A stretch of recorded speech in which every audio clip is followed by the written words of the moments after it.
श्री स्वामी समर्थ सगळ्यांना परत एकदा मी सोनाली तुमचं स्वागत करत आहे आजच्या नवीन ब्लॉगमध्ये। आता काल मी नुकतंच माझ्या जे दोन्ही प्रोडक्ट आहे जे मेशोवर लॉन्च केले आहे, तरी पण मला खूप सारे व्हॉट्सअपला मेसेज येत आहे बुकिंगसाठी।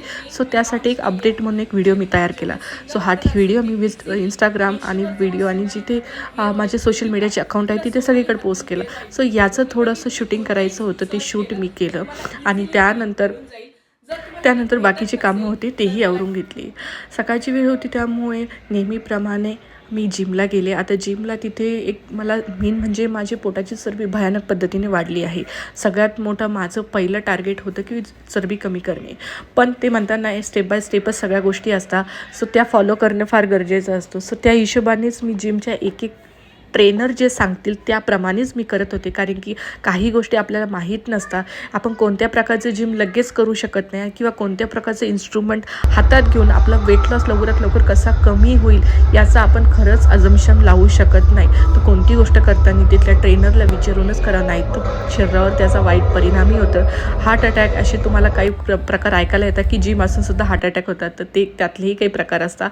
जास्त अति हे उचलल्याने होतो। सो इव्हिनिंगच्या टायमिंग म्हणजे 3:30च्या वेळेस अनुश्रीला आणायची वेळ होती। आता तुम्हाला अक्षरशः सांगते, माझा एवढा भयानक गोंधळ झाला।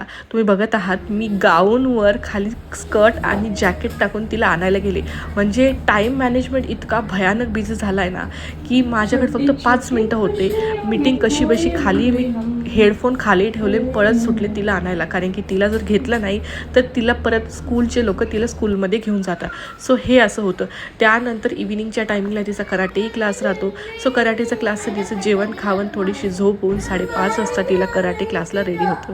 सो एक आई म्हणून माझं कर्तव्य मी माझ्या पद्धतीने करत आहे।